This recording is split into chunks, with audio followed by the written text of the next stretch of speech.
السلام علیکم جی. یہ ویڈیو میں بنا رہا ہوں اسپیشلی ان کے لیے جنہوں نے LUMS national outreach program مطلب NOP 2026 میں اپلائی تو کیا تھا لیکن ان لکیلی ان کی ریجیکشن آ گئی ہے. تو ان کے لیے یہ ویڈیو ہے کہ کیا ان کا اگلا لائحہ عمل ہونا چاہیے in terms of LUMS, specially اس کے اوپر میں بات کروں گا. اور اس کے ساتھ ساتھ ایک اور اپروچ ادر دین لمز باقی یونیورسٹیز کے حوالے سے بھی آپ نے کیا رکھنی ہے. لیکن اس تفصیل کی طرف آتے ہوئے، اس گائیڈ لائن کی طرف آتے ہوئے پہلے کچھ چند ایک میں دل کی باتیں آپ سے کروں گا، کیونکہ میں یہ سمجھتا ہوں کہ جب آپ کو فیلئر ہوتا ہے، جب آپ کو ریجیکشن ہوتی ہے تو اس کا ایک نیچرل ایک آپ کے اندر ایک رسپانس یہ آتا ہے کہ آپ کا ایک دفعہ دل ٹوٹتا ہے، آپ کو برا فیل ہوتا ہے.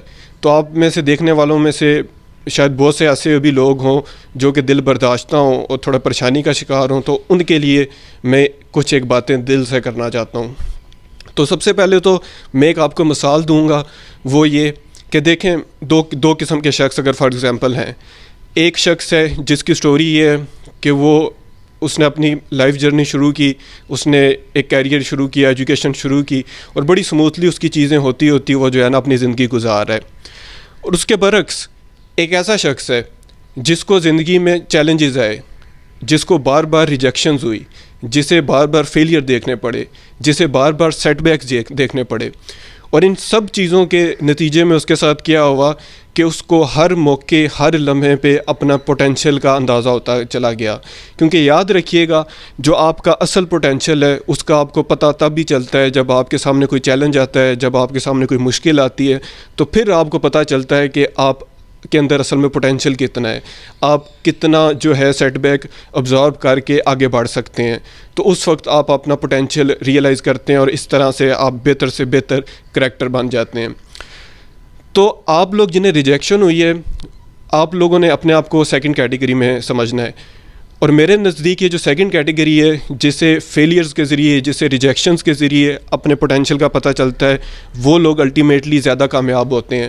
میں اگر اپنے آپ کو بھی کیٹیگرائز کروں تو میں بھی اسی سیکنڈ کیٹیگری میں ہی فال کرتا ہوں، جس نے زندگی میں بہت فیلیئرز دیکھے، بہت ریجیکشنز دیکھی، اور جو زندگی میں بار بار گرا. لیکن بار بار گرنے کے باوجود اللہ نے پھر ہاتھ پکڑا، اللہ نے ہر دفعہ مدد کی اور پھر اللہ نے سرخرو کیا. تو ہمیں مدد اللہ سے ہی مانگنی چاہیے اور بھروسہ ہمیشہ اللہ پہ ہی رکھنا چاہیے. میں یہ چاہتا ہوں کہ جو لوگ سوشل میڈیا کے ذریعے میرے ساتھ کنیکٹڈ ہیں، ان کے اندر بھی یہی جذبہ ہو جو کہ میں اپنے اندر ہمیشہ رکھنے کی کوشش کرتا ہوں. تو اس جذبے کو آپ نے اپنے ذہن میں رکھنا ہے اور دل برداشتہ بالکل نہیں ہونا. آپ یہ سمجھیں کہ آپ کی جو یہ NOP کی ریجیکشن ہے، اس کے بعد اب آپ کی زندگی کا ایک نیا سنہرا دور اور ایک نیا خوبصورت دور شروع ہوگا. لیکن کچھ چیزیں جو کہ پریکٹیکلی کرنے والی ہیں، کیونکہ جہاں اللہ کی مدد آتی ہے، جہاں اللہ کی نصرت آتی ہے، اس کے ساتھ ساتھ اللہ نے اس چیز کا بھی فہم ہمیں دیا ہے کہ ہمیں عقل دی ہے. تو اس عقل کو استعمال کرتے ہوئے پلاننگ بھی کرنی چاہیے. اچھے پلان ہی جو ہے زیادہ تر کامیابی کی طرف جاتے ہیں. تو اچھی پلاننگ کرنا بڑا ضروری ہے. تو اب آپ کی پلاننگ کے حوالے سے میں آپ کو گائیڈ کروں گا کہ سب سے پہلے تو لمز کے حوالے سے ایک کام جو آپ کر سکتے ہیں، اس کو نا مختلف ٹیئرز میں بتاؤں گا کہ ڈفرینٹ لیولز پہ آپ نے کچھ اپروچز سیٹ کرنی ہیں. ایک جو اپروچ آپ کی NOP سے ریجیکشن کے بعد جو بن سکتی ہے، وہ یہ بن سکتی ہے کہ آپ NOP کے لیے دوبارہ اپلائی کریں. NOP کے لیے لیکن دوبارہ اپلائی وہی لوگ کریں، میں انہی کو سجیسٹ کروں گا کہ جنہوں نے فرسٹ ایئر میں تھے اور NOP کے لیے کیا اور اب وہ جسٹ سیکنڈ ایئر میں جائیں گے، تو ان کے لیے سٹل تھوڑی سی گنجائش ہے کہ وہ NOP میں اپلائی کر سکیں. کیونکہ آپ کو یہ پتہ ہے آلریڈی، اس چیز کو مجھے زیادہ الیبوریٹ کرنے کی ضرورت نہیں کہ NOP کا جو پروسیس ہے وہ 1 سال کا ہوتا ہے، پھر وہ 1 سال کا گیپ ایئر آ جاتا ہے. تو جو شخص آلریڈی سیکنڈ ایئر میں ہے یا جس نے سیکنڈ ایئر کر لی ہے، اس کے لیے پھر یہ مسئلہ بنتا ہے. لیکن وہ لوگ بھی جو کہ دوبارہ NOP کے لیے اپلائی کریں گے، آلدو کہ آپ اپلائی تو کر سکتے ہیں، کسی بھی پوائنٹ پہ آپ اپلائی کر سکتے ہیں. اور میں یہ پرسنلی ایک NOP اسٹوڈنٹ کو جانتا ہوں، لمز ہے، وہ گریجویٹ کر گیا ہے، جس کا سیکنڈ ایئر کے بعد بھی ایک گیپ ایئر تھا، اس نے پھر NOP کے لیے اپلائی کیا تھا اور وہ سلیکٹ ہو گیا تھا. لیکن ایون ہیونگ سیڈ دیٹ، ایک چیز امپورٹنٹ ہے سمجھنے کے لیے کہ عام تاثر یہی ہے کہ NOP کے لیے لمز والے زیادہ پریفر انہی کو کرتے ہیں جنہوں نے نیا میٹرک کیا اور اپنے فرسٹ ایئر میں ہوں. باقی لوگوں کو وہ لوگ سجیسٹ یہی کرتے ہیں کہ آپ ریگولر ایڈمیشنز میں اپلائی کریں اور ساتھ فائنینشیل ایڈ کے لیے اپلائی کر دیں. اب میں سیکنڈ ایئر کی طرف آؤں گا اسی بات کے ساتھ کہ دوسرے لیول پہ کیا ایک اپروچ رکھی جا سکتی ہے آپ کی طرف سے لمز کے حوالے سے کہ آپ اب اپلائی کریں ریگولر ایڈمیشنز کے لیے، جو کہ ہوپ فلی نومبر میں اسی سال اوپن ہو جائیں گے۔ ریگولر ایڈمیشنز کیا ہیں، جو کہ نارملی ہر جس طرح یونیورسٹی ایڈمیشن کرتی ہے تو لمز بھی اسی طرح اپنے ریگولر ایڈمیشنز نومبر میں تقریباً اوپن کر دیتی ہے، اور پھر وہ آئی تھنک فروری یا مارچ تک جو ہے نا وہ ڈیڈ چلتی ہے اپلیکیشن پروسیس اور ڈیڈ لائن۔ تو آپ اس میں اپلائی کریں، اور اس کے ساتھ ساتھ آپ فائنینشیل ایڈ کے لیے اپلائی کر دیں۔ فائنینشیل ایڈ جو ہے اس کی اپلیکیشن بھی جو ہے وہ آپ جب ریگولر ایڈمیشن میں اپلائی کر رہے ہوتے ہیں تو اس کے ساتھ ہی آپ نے اپلائی کر دینا ہوتا ہے۔ اس کے جس طرح آپ لوگوں نے این او پی میں اپنی فائنینشیل ڈیٹیلز دی، ساری چیزیں انہیں دی، تو فائنینشیل ایڈ کے لیے بھی یہی چیزیں اسی طرح ہی آپ دیتے ہیں، اور فائنینشیل ایڈ کی کمیٹی جو ہے وہ پھر آپ کو ایویلویٹ کرتی ہے اور پھر آپ کو فائنینشیل ایڈ اوارڈ کر دیتی ہے۔ فائنینشیل ایڈ جو ہے لیکن یہ صرف اپلائی ہوتی ہے آپ کی ٹیوشن فی پہ، یعنی جو آپ کی ٹیوشن فی ہے، اکیڈیمک فی ہے، اس کی ویور یہ ہوتا ہے، اور یہ 20% سے لے کے 100% تک بھی مل جاتی ہے۔ یعنی ایسا کینڈیڈیٹ جو زیادہ ڈیزرونگ ہے اس کو وہ 100% بھی ٹیوشن فی ویور دے سکتے ہیں، مطلب 100% آپ کی جو فی ہے وہ ختم ہو جائے گی۔ لیکن فائنینشیل ایڈ میں آپ کے ہاسٹل ڈیوز نہیں کور ہوتے، اس کے ساتھ ساتھ جس طرح این او پی میں اسٹائپنڈ ملتا ہے وہ بھی نہیں ملتا۔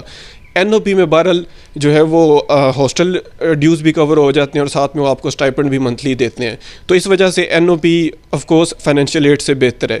لیکن اسٹل 20 سے 100% تک کی اگر آپ کو ٹیوشن فی فیور مل جاتا ہے تو یہ بھی آپ کے لیے فائنینشلی بہت بڑی سہولت بن جائے گی لمز میں پڑھنے کے حوالے سے۔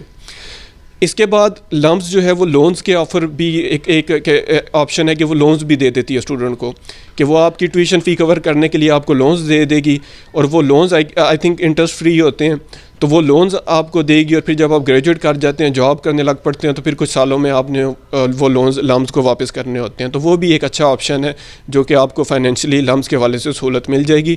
اور یہ لونز والی آپشن بھی جو ہے یہ جو ہے آپ کو ریگولر ایڈمیشنز میں ہی اپلیکیبل ہوتی ہے۔ اس کے علاوہ کچھ جو ایکسٹرنل اسکالرشپس ہیں، جس طرح ایک Honhaar scholarship I think recently Punjab government نے شروع کیا، آئی تھنک زیادہ اس کی ڈیٹیلز مجھے تو نہیں پتہ، لیکن میں ایک ایسے لم اسٹوڈنٹ کو جانتا ہوں جنہوں نے یہ ہونہار اسکالرشپ اویل کی، اور ان کی پھر جو ٹیوشن فی ہے وہ ہونہار اسکالرشپ کے ذریعے کور ہو رہی ہے۔ تو اس طرح کے بھی آپشنز آپ اپنے سامنے رکھ سکتے ہیں۔ تو یہ جو ساری چیزیں ہیں، یہ جو سارے فائنینشیل ایڈ کے آپشنز ہیں، یہ آپ کے لیے ایک تسلی ہونی چاہیے، اور آپ کو اس چیز کا دلاسا ہونا چاہیے کہ اگر آپ کا این او پی میں نہیں بھی سلیکشن ہوا تو ایون دین آپ کے لیے فائنینشیل پوائنٹ آف ویو سے اسٹل اپرچونیٹیز موجود ہیں۔ لیکن اس کے ساتھ ایک جو امپورٹنٹ چیز ہوگی وہ یہ ہوگی کہ آپ نے اپنی جو پلاننگ ہے ایڈمیشن کی، وہ یعنی جو ٹائم لائن ہے وہ آپ نے خود ذرا دیکھنی ہوگی۔ لمز کی جو نارملی ریگولر ایڈمیشنز ہیں وہ اوپن ہو جاتی ہیں نومبر میں، اور پھر میں نے جس طرح بتایا کہ فروری مارچ تک یہ اپلیکیشن پروسیس چلتا ہے، اور 31 جولائی تک وہ پھر ایڈمیشن ڈیسیجنز دے دیتے ہیں، اور پھر ستمبر میں کلاسز شروع ہوتی ہیں۔ یعنی اگر آپ اس سال نومبر میں اپلائی کریں گے تو 2027 کی ستمبر تک آپ کی کلاسز شروع ہوں گی۔ تو ایک چیز ضروری ہے کہ ایڈمیشن یہ پروسیس کلوز ہونے سے پہلے جو ہے آپ کے پاس آپ کا فرسٹ ایئر کا رزلٹ ہونا چاہیے۔ فرسٹ ایئر کا رزلٹ آپ کے پاس ہونا چاہیے، اور اگر آپ اے لیولز کر رہے ہیں تو آپ کا فرسٹ ایئر اے لیولز یعنی کمپلیٹ ہو کے رزلٹس آپ کے پاس ہونے چاہیے، کیونکہ ریگولر ایڈمیشنز کے لیے فرسٹ ایئر کے رزلٹ بھی چاہیے ہوتے ہیں۔ باقی یہ کہ جو آپ کی سیکنڈ ایئر ہے وہ اس طرح سے کمپلیٹ ہونی چاہیے کہ وہ ستمبر سے پہلے کمپلیٹ ہو جائے، تاکہ جب لمز کی کلاسز شروع ہوں تو آپ کا ایسا نہ ہو کہ آپ کی آلریڈی سیکنڈ ایئر چل رہی ہو۔ یہ میں اس لیے بات کر رہا ہوں کہ شاید ہو سکتا ہے کہ کچھ بورڈز جو ہیں ان کی ٹائم لائن کچھ اور ہوتی ہو، تو آپ نے اپنے بورڈ کی، اپنی کلاسز کی فرسٹ ایئر سیکنڈ ایئر کی ٹائم لائن کو ذہن میں رکھ کے ہی لمز کی یہ جو میں نے لمز کی جو ایڈمیشن ٹائم لائن بتائی ہے اس کو فالو کرنا ہے۔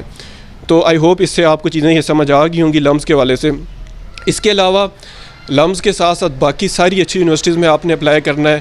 اگر آپ نے لمز این او پی کے لیے اپلائی کیا ہے اور اتنا ریگرس اپلیکیشن پروسیس فالو کیا ہے تو آئی ایم پریٹی شیور کہ you are very well eligible and you are very well یعنی competent to apply to other good universities. تو اس وجہ سے جو باقی جتنی اچھی یونیورسٹیز ہیں پاکستان کی ان میں بھی آپ نے لازمی اپلائی کرنا ہے۔ اور یہ اپلیکیشن بھی اس طرح رکھا کریں کہ آپ نے نا 3 ٹیئرز میں کرنی چاہیے اپلیکیشنز. فرسٹ ٹیئر میں آپ ہائیلی کمپٹیٹیو یونیورسٹیز رکھیں جیسے LUMS, IBA, NUST, UET Lahore, اس طرح کی. سیکنڈ ٹیئر میں جو تھوڑی سی لیس کمپٹیٹیو ہے جیسے کامسیٹس, فاسٹ, اس طرح. اور پھر فائنل ٹیئر میں چند ایسی یونیورسٹیز میں بھی اپلائی احتیاطاً کر دینا چاہیے جو کہ بالکل لیس کمپٹیٹیو ہوں. لیکن اگر آپ کے اکیڈیمک مارکس وغیرہ, ایڈمیشن ٹیسٹ اسکور وغیرہ اچھے ہیں تو دین فرسٹ 2 ٹیئر کی یونیورسٹیز یہ آپ کے لیے انف ہوں گی. اس کے ساتھ ساتھ ایک اور بڑی امپورٹنٹ چیز جو کہ میں بالخصوص ان لوگوں کے لیے جو کہ NOP میں ریجیکٹ ہوئے ہیں ان کے لیے میں یہ میرا پیغام ہے کہ میں چاہوں گا کہ آپ کے ساتھ 1-to-1 کاؤنسلنگ کے سیشن بھی رکھوں, آپ کو 1-to-1 گائیڈ بھی کروں. اور اس کا طریقہ کار کیا ہوگا کہ آپ مجھے انسٹاگرام پہ کنیکٹ ہوں گے میرے ساتھ. میرا انسٹاگرام یوزر نیم ہے Saklan_Sahi. آپ مجھے انسٹاگرام پہ ڈھونڈیں, مجھے میسیج کریں, اور پھر یہ کہ میسیج پہ 1-to-1 انشاءاللہ میں آپ کی تفصیلات آپ سے پوچھ کے کہ کیا اکیڈیمک سکورز ہیں, کیا آپ کے پلانز ہیں, کون سی ڈگری میں, یعنی آپ کا انٹرسٹ کس فیلڈ میں ہے, تو پھر مزید آپشنز بھی میں آپ کے ساتھ 1-to-1 بھی ڈسکس کر لوں گا. اس کے علاوہ یوٹیوب کے کمنٹس میں بھی آپ میرے سے پوچھ سکتے ہیں, ادھر بھی میں انشاءاللہ آپ کو رپلائی کروں گا. لیکن ساتھ ساتھ میں یہ ضرور ریکویسٹ کروں گا کہ مجھے یوٹیوب پہ سبسکرائب بھی کریں اور انسٹاگرام پہ ساتھ فالو بھی کریں, اور انسٹاگرام پہ بالخصوص فالو کریں. میں ریسنٹلی دیکھ رہا تھا کہ ایک مجھے میسیج آیا اور اس کو میں نے رپلائی بیک کرنا چاہ رہا تھا لیکن پتہ نہیں کیوں رپلائی بیک نہیں ہو رہا تھا. اب اس نے مجھے فالو نہیں کیا ہوا تھا. آئی تھنک یہ ایک مسئلہ شاید کبھی کبھار آ جاتا ہے کہ اگر آپ نے فالو نہ کیا ہو تو پھر رپلائی بیک نہیں کر پاتے. یعنی موسٹلی تو رپلائی بیک ہو رہا تھا, لیکن یہ ہے کہ ایک کیس میں نے دیکھا نہیں ہو رہا تھا, تو میرا خیال یہ کہ شاید اس طرح کا کوئی مسئلہ نہ ہو. تو انسٹاگرام پہ فالو ضرور کیا کریں. اور ویسے بھی میری بہت زیادہ حوصلہ افزائی ہوتی ہے جب آپ یوٹیوب پہ مجھے سبسکرائب کرتے ہیں اور انسٹاگرام پہ فالو کرتے ہیں, تو میری اس سے بڑی حوصلہ افزائی ہوتی ہے. تو لازمی مجھے یوٹیوب پہ سبسکرائب بھی کریے گا اور انسٹاگرام پہ فالو بھی کریے گا. تو اسی پوائنٹ پہ اس ویڈیو کو ختم کرتے ہیں. انشاءاللہ جلد ملیں گے ایک نئی ویڈیو میں. اللہ حافظ.